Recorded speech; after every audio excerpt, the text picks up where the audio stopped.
একেবারে সুষ্ঠু একটা বিচার চাই। যেহেতু আমার রক্ত, আমার একটা মাত্র খালামণি, আমি তো অবশ্যই বিচার চাই দেশবাসীর কাছে এবং প্রশাসনিকের কাছে। বাগেরহাটের কচুয়ায় বসতঘর থেকে মা, নানি ও ছেলে সহ একই পরিবারের 3 জনের পছন্দরা মরদেহ উদ্ধার করেছে পুলিশ। মঙ্গলবার দুপুরে উপজেলার রানীপাড়া ইউনিয়নের চান্দেরকোলা গ্রামে মর্মান্তিক এই ঘটনাটি ঘটে। নিহতরা হলেন চান্দেরকোলা গ্রামের মৃত আবদার আলী হাওলাদারের ছেলে আহাত হাওলাদার, তার মা মনিরা বেগম এবং নানি রাশিদা বেগম। স্থানীয় সূত্রে জানা যায়, মূল সড়ক থেকে বাড়িটি কিছুটা নির্জন এলাকায় হওয়ায় খবরটি দেরিতে প্রকাশ্য আসে। মঙ্গলবার দুপুরে প্রতিবেশীরা বাড়ির বারান্দায় বৃদ্ধা রাশিদা বেগমের মরদেহ পড়ে থাকতে দেখে পুলিশে খবর দেন। পরে কচুয়া থানা পুলিশ ঘটনাস্থলে পৌঁছে ঘরের ভিতর থেকে আরও 2 জনের মরদেহ দেখতে পান।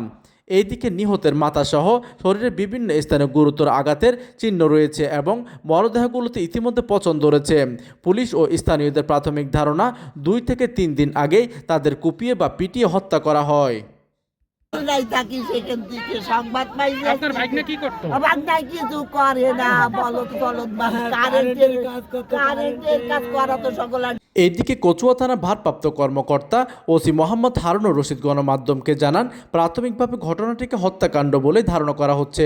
হত্যাকাণ্ডের মূল কারণ ও জড়িতদের শনাক্ত করে পুলিশের বিশেষ দল ইতিমধ্যে কাজ শুরু করেছে। একই পরিবারের 3 সদস্যকে নির্মমভাবে হত্যার ঘটনায় পুরো এলাকায় নেমে এসেছে শোকের ছায়া এবং তৈরি হয়েছে তীব্র আতঙ্ক। প্রতিনিধির তথ্য ও পাঠানো চিত্রে ডেস্ক নিউজ, দিগন্তের বার্তা 24, বাগেরহাট।